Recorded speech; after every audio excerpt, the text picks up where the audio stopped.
My name is Isaac Kimmel. I'm a senior solutions engineer for Pathlock. I've been in the SAP security space since 2005 and more specifically in the SAP really governance, risk, and compliance space since 2007. A brief look at today's agenda for the session. I have a very short introduction to Pathlock as an organization. Before we start talking more specifically about cybersecurity and in particular vulnerability management, we'll get into which personas different users work with the vulnerability management solutions and how they might interact with such a solution before seeing a brief live demonstration and then of course wrapping up today's session. A brief look at Pathlock as a company. So we have a global presence ourselves with colleagues and engineers across the globe and of course a corresponding global customer base. So customers of course in North America, EMEA, again India, and all over the globe here. Here we have a glimpse at our overall Pathlock product portfolio. And today we really are just going to focus on a particular subset of cybersecurity for SAP and in particular vulnerability management. But before I do that, just to hit a few quick highlights. So at Pathlock, you can see the top area there, application access governance.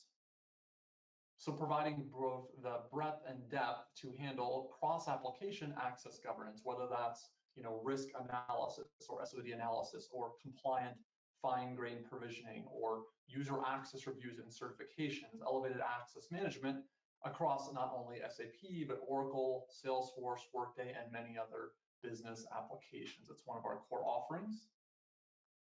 Next, the continuous controls monitoring space. This would be getting into things like risk quantification. So looking more at the did-do aspect in that particular case in terms of material SOD risk and assigning a proper value to that based on the actual exposure. And then finally, again, the category we'll be spending our time on today is around the cybersecurity application control space. There's a broader set of abilities we have here than we have time to cover today. Again, we're going to focus on vulnerability management, but we do other things as well, threat detection, which we'll touch upon briefly, transport control, code scanning, and also dynamic access control, which would include things like data masking or data access control, blocking, or prevention in the ERP. With that said, let's take a look at how we see the various layers of protection from a security point of view. Let's go ahead and start at the center of the diagram there with RBAC, or the role-based access control. So role-based access control is the established, center point and starting point for security for most ERP applications, such as SAP. So that means, we have, for example, in SAP, we have many roles created. Maybe it's the display vendor role or the AP clerk role, etc.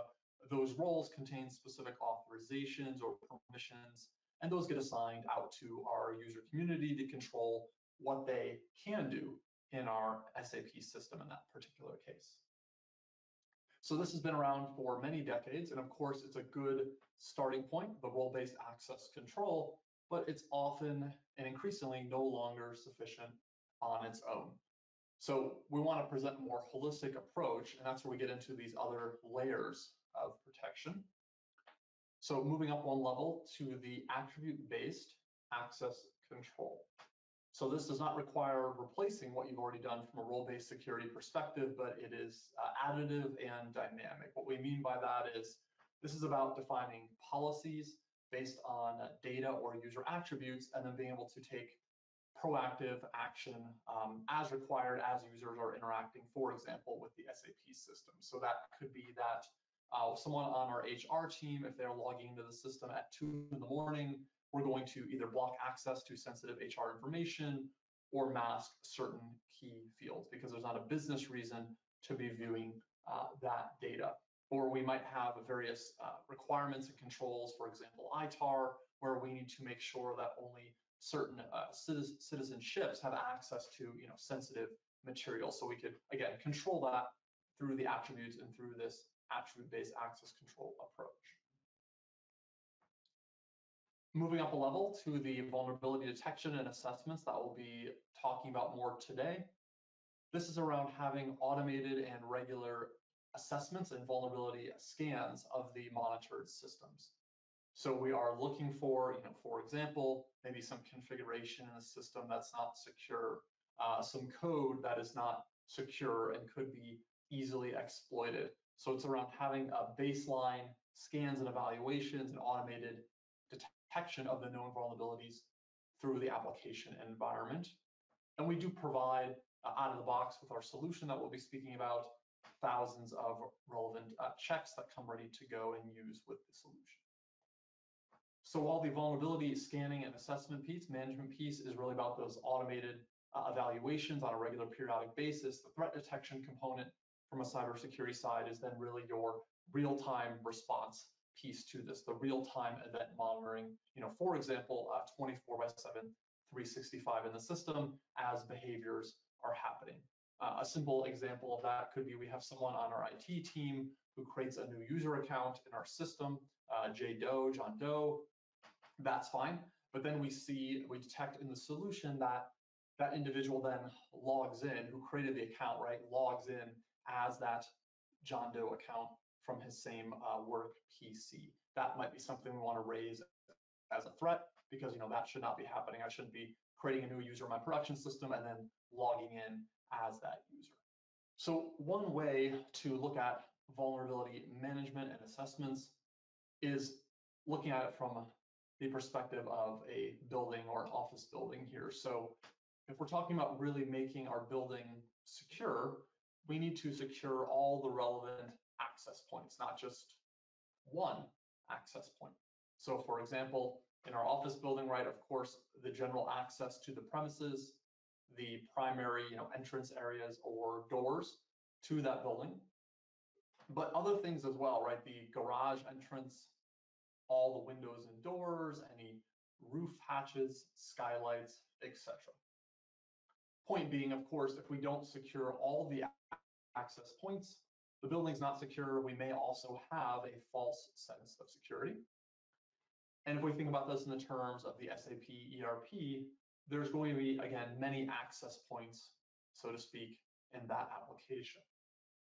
So with vulnerability management, we automate the periodic, for example, weekly assessments or scans to report specific issues and the associated number of findings.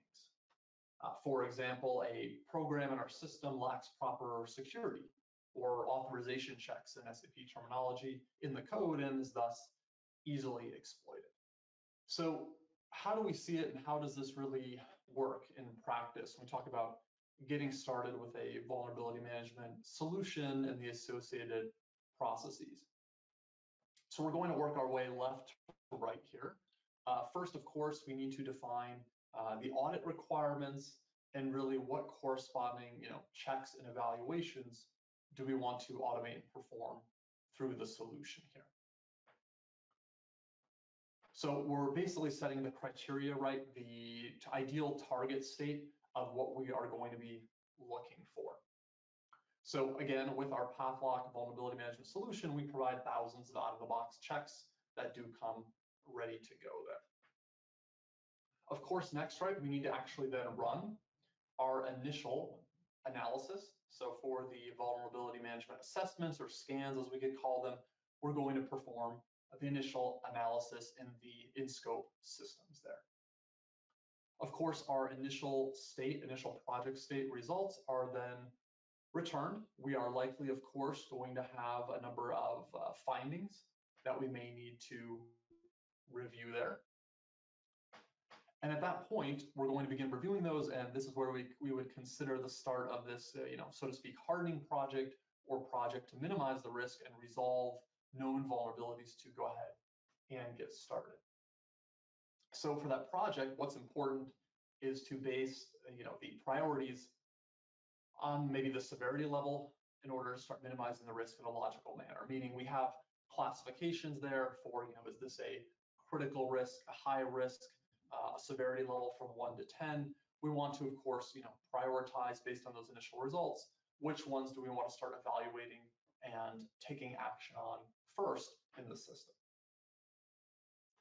So we're going to go through, of course, during the project phase, this iterative process of resolving items, again, generally based on the overall risk level or priority.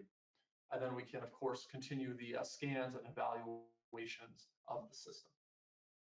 Our goal state being, right, for whatever we've deemed important and the things we do want to resolve at the end of this project, our actual desired state should match the target state in the system, meaning we've now secured the system, we've secured the building, so to speak. So maybe we had 1,000 outstanding vulnerabilities, particular findings, and now we're down to 0, or at least 0 that are unmitigated in our environment. Now, of course, at this point, it's great that we've done this work, but we need to keep a close eye on the systems. So we're still going to have the regular evaluations and automated scans and assessments being performed on an ongoing basis to ensure compliance. So maybe that gets done on a weekly basis by the solution. That's up to you. But we want to make sure there's no surprises down the line there. Now, how can we look at the information or results returned from the vulnerability management solution? There's going to be those in the organization that want a big picture view. However, we also need to accommodate the technical audience. So with our solution out of the box, we provide relevant dashboards, but also drill downs for the different personas. And we'll get into more detail on that in the coming slides here. But essentially, we could start at a very high level perspective, executive dashboard, get down into a specific set of results, for example, from a vulnerability scan and assessment perspective, see the different risk levels and overall kind of result set, and then start drilling down all the way into the particulars, particular issues that were detected with all the corresponding details. Now, the first persona we're highlighting here is management or the executive team. Most likely, they would spend the majority of their time if they want to get a sense of the system status and security posture in the executive dashboard, because their needs are very likely to be a high-level overview of the monitored systems and assets, the risk ranked results, kind of from an overall picture, right, of what's outstanding that is labeled, critical risk versus high risk versus medium and low risk, and so on. Trending information, so they're certainly going to want to make sure that we're not seeing an escalating number of unresolved vulnerabilities or an ever-increasing number of threats. And then providing some business impact point of view of any critical findings that should be kind of taken as a high priority, right, for the corresponding teams to investigate, and presenting an overall view in a more business-friendly language, not at this level in a very technically detailed language, so that's more understandable to a wider audience. Next here we have the SAP security team persona. Their needs are going to be a little more granular, fine-grained in nature.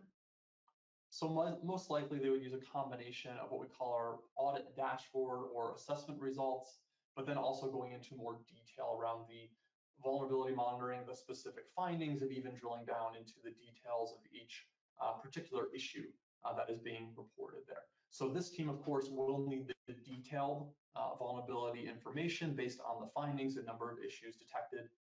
The risk prioritization scoring will still be important for them, certainly, and they could always filter on this. So most likely, our team is going to prioritize investigating and remediating the top priority items, right? So whether that's labeled as critical or high risk, or we could filter based on a severity level 1 to 10, level 9 and 10, things of that nature. They may also want to have a look at historical data and trends. So if from 1 week to another, for example, all of a sudden we have a huge jump in the number of vulnerabilities, why is that happening? So we do produce some trend and KPI information there.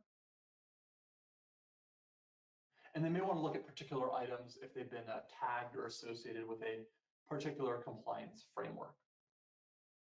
And certainly if there's a desire to send results from these solutions, or especially the threat detection solution, to a corporate-wide SIM tool, we can do that as well if that's the best place for that information to end up in a timely fashion.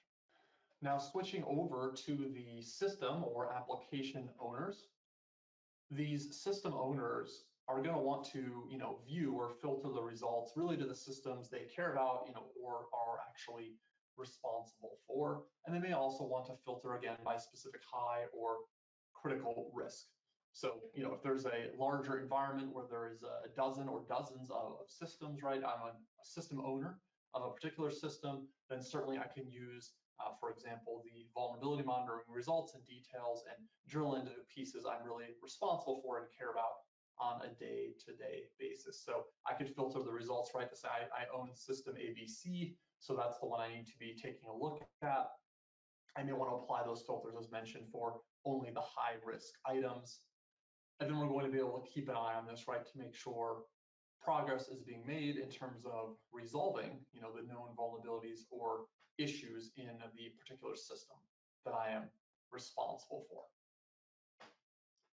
I may also want to keep an eye on other related topics as well from an SAP security and patching perspective. There, for example, are the critical SAP security notes, being applied to my system in a timely manner. And then finally, the SAP basis team. So the basis, or sometimes called infrastructure team, is likely going to be responsible and get involved for solving some of the specific issues that have been detected by vulnerability management. So most likely they are going to be more at the detailed level there, looking at specific reported issues and associated findings and the details. So again, they may need to look at results for a specific system that are of a high priority, that is something in their realm to investigate and resolve there. So for example, one of the findings perhaps is related to some of the SAP configuration around the password policies, and maybe it's not set in a way that makes it particularly secure. That I would expect would be a finding that would get routed to the SAP basis team for investigation and correction. So beyond just presenting the technical issue, we also provide descriptive text of what is the issue, right? And how to resolve it, and or a link also to best practices. So providing some guidance on what steps can be taken to address the particular issue. Now that we've covered some of the concepts and the various personas involved, we are going to take just a brief live look at the solution. I'll give that a second, but everyone should be able to see my web browser here and the executive security dashboard. So again, this is commonly a starting point upon logging in to the application. And the overall goal, of course, is to easily see a big picture view of all the monitored assets or systems, along with a business impact and trend information. So for example, here in our internal demo environment, we have 4 systems being monitored that we've tagged as productive systems there. In the upper right-hand corner, we're seeing some trend analysis, both from the vulnerability and threat perspective. Currently set to a monthly trend by default, though we can certainly adjust that. And let me filter first, just to show in this graph, the vulnerabilities. So this is simply, again, in this particular view, showing me on a monthly basis the number of kind of outstanding and unresolved vulnerabilities that were detected. So in this particular case, we're pretty static there, which would not really be a good thing in the real world. We want to make sure we're resolving, right, the number of known vulnerabilities. It looks like here, while it's not really increasing, we're not reducing the number of vulnerabilities that are being detected across the monitored systems. And then, of course, we can see the threat detection line or event detection line. Again, this is the real-time component for threat detection, so that does tend to fluctuate more. What is our trend line over time? Certainly, if it was only ever going up, ever increasing number of threats, that would be a cause for concern there. Now, below this, we can also see the unresolved vulnerabilities and kind of the time to resolution there. So again, in our demo landscape, we have a lot of outstanding vulnerabilities that are taking a very long time to get resolved. We can see in the middle here, in this 3 to 6 month range, based on the number of days, we have a number of, all priorities, but even critical vulnerabilities that have not been resolved. So again, we want to be making a better, quicker progress on this in terms of resolution there. And then in the lower left corner, we're getting some risk-ranked results from the vulnerability management and assessment solution. And we'll get more into that shortly here. So we can see, okay, how many critical, high, medium, and low issues do we have? And we're calling out the production environment specifically in the first column. But then to the right, again, the threat detection, the real-time component, looking at issues from today or whatever period that we select there. Again, risk-ranked results, so we can get a high-level view here. Now let's take a look, since we are focused on vulnerability management assessment and the results here today. So let's just do a little bit of a drill down for more information. So for the personas who want to get more information, start getting into those particular results, we can certainly do that. So at this point, I'm starting to get into what we call the audit monitor, the results set. We can see we've been running this core compliance assessment using our Pathlock out-of-the-box checks in the environment. This is running right now on a weekly basis. Again, that's completely configurable across 6 of these monitored systems, and we are checking every time over 3,000 different unique items. So we're going to be able to see here the number of findings and issues in our particular environment here. So we can have one issue, right, one particular check that could result in many different findings. So maybe we have one issue around program and code security that happens 100 times or 1,000 times in our monitored systems. Again, risk-ranked results, which are important. Of course, we set these rankings out of the box, but it's completely configurable to best suit your organization there. Let me click into this particular assessment, and then I'm going to make this full screen here in the application. So we're looking at this assessment that we've been running on a regular basis. We're seeing some general KPI arrows, trend line of the number of issues and findings there. And then we start breaking down the findings across our monitored systems here. And then 2 of the things I'll point out, we also have the issues, the things we were reporting, broken down into categories or areas. Again, this is all preset for you, though you can certainly adjust as you'd like. So we can see, for example, okay, we have various findings in the ABAP or the code, so some code issues in our environments. We have some findings that are more around the basis and configuration of the system, some findings that are related to database, DB related settings, and so forth. Again, always having that risk ranking here with the color coding. And then on the right-hand side, we're seeing basically our top 10 list, our current number of, top issues in our system, and that's, a numeric ranking based on those number of findings there. So I could click into this again if I am one of those personas who wants to do more investigation. I can get a look at further details here, which is what is loading now. So on the right now, it's telling me, okay, what does this mean? Creating our changing function groups. This is saying we have a lot of users that have the authorization to create and change programs and other technical elements like the dictionary elements in the SAP system.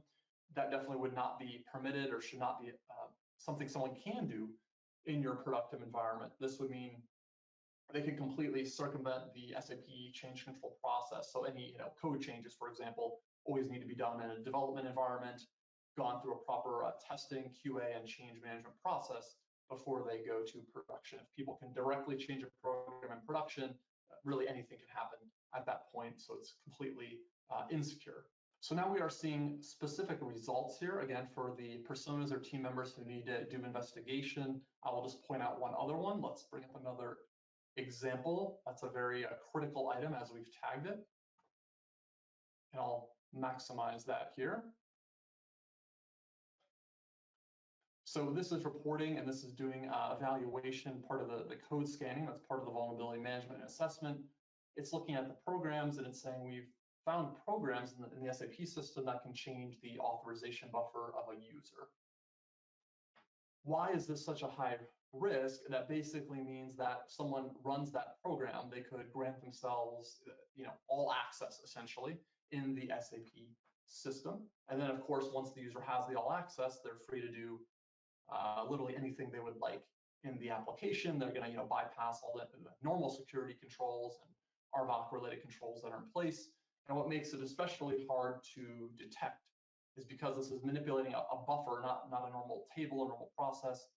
SAP doesn't have any change documents or records of this ever happening, so it'll never be reported on even after the fact in one of your standard, SAP change documents. So, if I assign a role to Stephanie and then remove it, we could at least find out that I did that. I gave her some sort of sensitive role, but in this case, it will not be detected by those standard change records, making it, again, exceptionally dangerous and something we really need to monitor as part of our both vulnerability assessment and then the corresponding threat detection and alerting there. So we've had a brief look at the solution. So I'm going to return to the slides here just for our wrap up. A few key takeaways from today's webinar. Vulnerability management is really a key feature as part of the cybersecurity offerings. It's not the only one, but it's a very important aspect as we see it, along with, of course, threat detection, transport control, code scanning, and even additional items that were briefly touched upon earlier, like attribute-based access control. Really, only by having an automated solution can we have effective, ongoing and continuous monitoring of SAP vulnerabilities. There's no practical way, even if you have some resources on your team, there's no practical way for them to monitor one system, let alone a series of systems, on an ongoing basis for thousands and thousands of checks as relates to vulnerabilities. And we do tailor our approach in terms of showing the results and the findings of this solution to meet the different needs of various personas. That way, multiple audiences can get value out of the solution and get the data they're looking for in terms of security posture of one or more of those monitored SAP environments. So we need to keep our security up to date and also be aware of things like known vulnerabilities and risks in the system that go above and beyond just the role-based access control there. So at this point, I'd like to thank everyone for attending today's webinar, and we do want to open it up for Q&A. So I'll hand things back to Stephanie for that.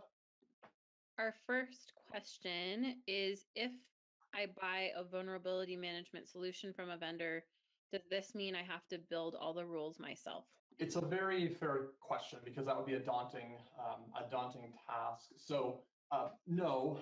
So with our Pathlock vulnerability management solution, we do provide a very robust set of out-of-the-box content or the appropriate checks, thousands of them, in fact, that do come ready to use. So you can take all of that content, begin using it right away, or you can decide, I want to really focus to get started on a particular subset of that content. So again, we do categorize it by different areas, by severity levels. You could do that as well. Now, in the future, you absolutely can add on to that content, add additional checks if you would like, but it really does come ready to go and ready to use, just making it a quicker, time to value and time to get up and running. Okay, perfect. I think that's all the questions we have for right now.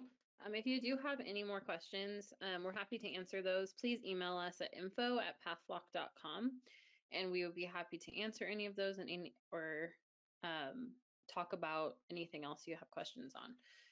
So with that, I just wanted to say thank you very much, and we hope to see you at future webinar events.